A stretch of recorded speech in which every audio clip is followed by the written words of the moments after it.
Subcompacts, the smaller than small. A convoluted group of tiny cars from the Mini to the Micro to the K.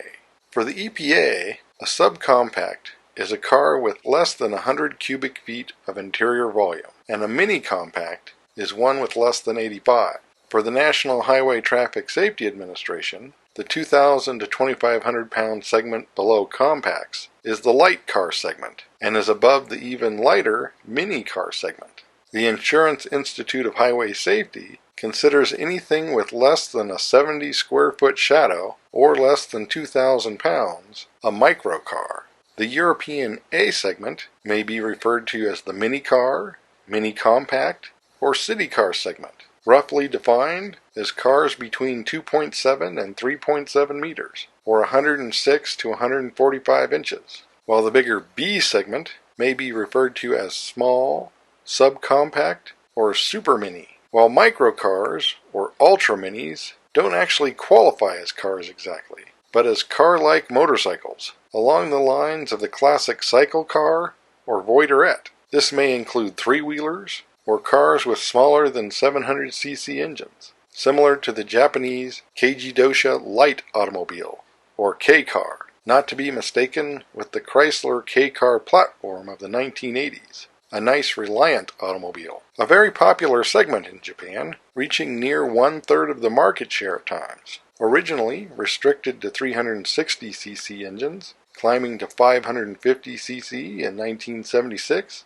and 660 in 1990. Of course, most of these cars don't even qualify as road legal in the U.S. The American cycle car market mostly died out in the 1920s, killed off by the Model T moving down into the price segment.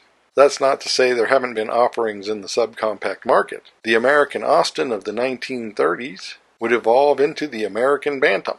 Crosley, not to be mistaken with the much earlier British Crosley, specialized in small cars that were popular for local delivery services from 1939 to 1952. The lightweight 750cc overhead cam 4-cylinder Cobra engine, developed during World War II, produced 27 horsepower and could get 45 miles to the gallon. And yes, there were post-war microcars that popped up all over the country, the most successful easily being the Midget Motors King Midget variants, running from 1946 to 1970. But most of these microcar companies were killed off by slow sales, and the rest by ever stronger safety regulations. Nash introduced the Metropolitan in 1954, designed by Nash, but built by Austin in England. It was also sold as an Austin and a Hudson and under its own branding until 1962. The Opel Kadett arrived in Buick dealerships in 1966 as the Buick Opel, a model that would continue on until 1980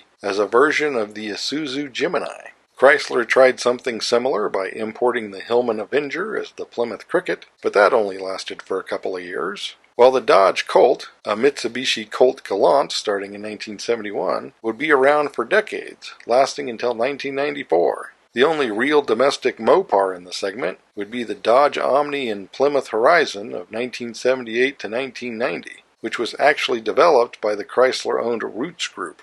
And although Ford of Europe got an Escort in 1968, the U.S. didn't get its very different Escort until 1981. But it would become one of the most successful American cars in the segment for the period. AMC actually beat the big three to market with a domestic offering by cutting the back off of a Hornet to create the Gremlin for 1970. The Ford Pinto was introduced in 1971 to become the sales leader in the segment for the next several years, and Mercury just copied Ford with a version of the Pinto called the Bobcat and a version of the Escort called the Lynx. Chevrolet also introduced the Vega in 1971, available as the Pontiac Aster starting in 1973. These lasted until 1977 to make room for the more successful Chevy Chevette and Pontiac T1000 Acadian. Did Oldsmobile compete in this segment? Does the Cavalier clone Forenza of 1982 to 1988 count? The first successful import in the segment would have to be the Type 1 Volkswagen, better known as the Beetle, being sold in the U.S. from 1949 to 1979 with only minor updates, effectively replaced by the original Golf of 1975 called the Rabbit in the US. Europe did the post-war microcar thing to more extent with such cars as the Messerschmitt KR200 bubble car of 1955 to 1964. The all-time king of tiny, of course, being the PLP50 from 1962 to 1965, although they did make other small cars. Fiat returned to the US for the first time since World War I, with a full line of models in the late 1950s that included the original 500, leaving the US again not long after the introduction of the Strada in 1978. The Renault 5 debuted in the US in 1976 as Le Car, soon to be sold through AMC dealerships. The original Mercedes A-Class of 1997 was not offered here, but we did get the CLA starting in 2013. BMW introduced the 1 Series in 2004, a huge leap forward from the Isetta-based 600 of the late 1950s. Just as Audi's A3 of 1996 was a completely different animal from the F103 of Audi's 1965 revival. Toyota first came to the US in 1957 with the Toyopet Crown, a subcompact by American standards of the time, but a high price and poor quality forced Toyota to withdraw and rethink their product line for the American market, which seemed to have worked,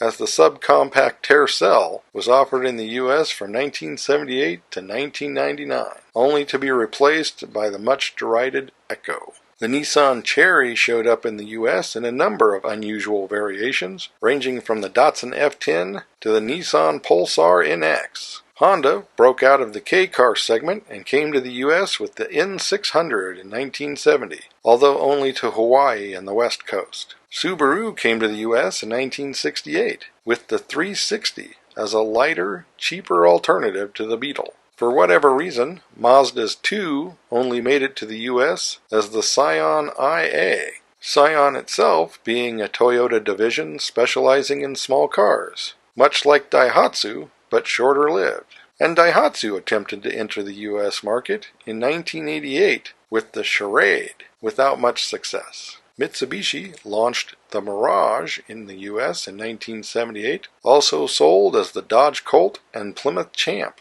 Suzuki had its best success here with the Swift-based Geo Metro, previously sold as the Chevy Sprint. And some of you may remember the Isuzu iMark or the Korean Daewoo Lanos.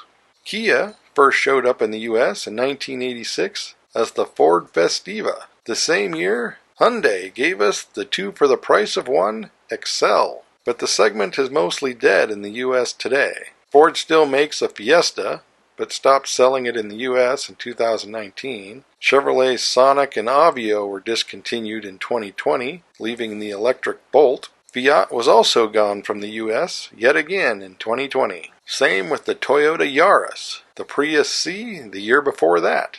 Honda also stopped selling the Fit in the US in 2020, although there's speculation that it's going to return. You can get a Versa or an electric Leaf from Nissan, although the Versa is no longer available as a hatchback. The 6th generation Mitsubishi Mirage is a decade old and the cheapest car in America, perhaps only because the Mitsubishi i is only sold here as an electric.